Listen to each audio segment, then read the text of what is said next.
putting your faith first, I mean, people of lots of different faiths might do that.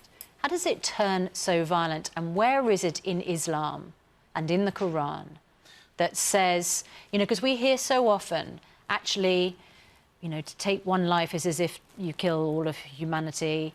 But there are verses in the Quran, let's be frank, aren't there, which advocate violence? The difference between this and having just a simple faith and being committed is that this type of reading of Islam is one that wants to empower itself, but also wants to disempower every other way of life. And it will take violence as a means to do that. It takes verses within the Quran out of context, out of its philosophy of ethics, and uses them for its own means. OK. How do you get inside the heads of these people who are prepared to go and die and kill other people? Well, we need to completely transform, and this is what we argue at Quilliam, is that we need a reform of the way that we understand the Islamic faith.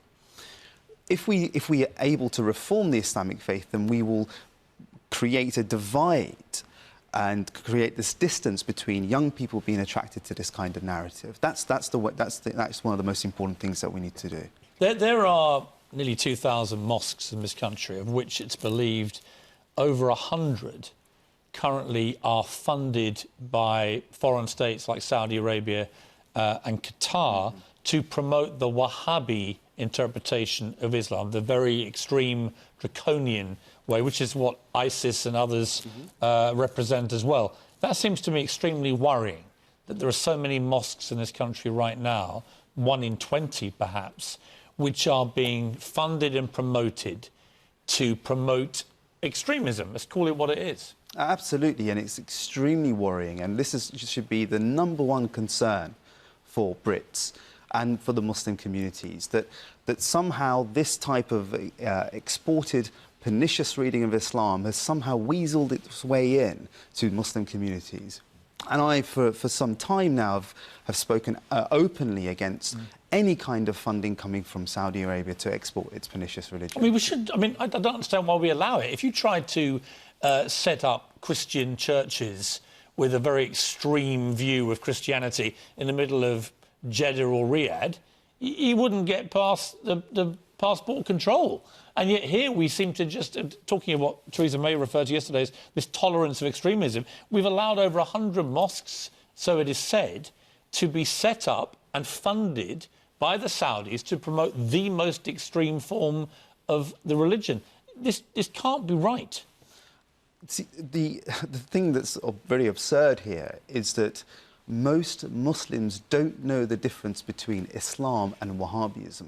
What is the difference? Spell it out very simply. So Wahhabism is an interpretation that is a very intolerant, hateful interpretation and very schismatic, and pits itself against actually most Muslims and their beliefs. Its founder, Muhammad ibn Abdul Wahhab, started this interpretation in the 18th century, and if we look at its history, it was very bloody and very intolerant. Is it what ISIS signs up to? Absolutely. If you look at the publications, the ISIS publications, their ideologues, who are they? Muhammad ibn Abdul Wahhab, the founder of Wahhabism.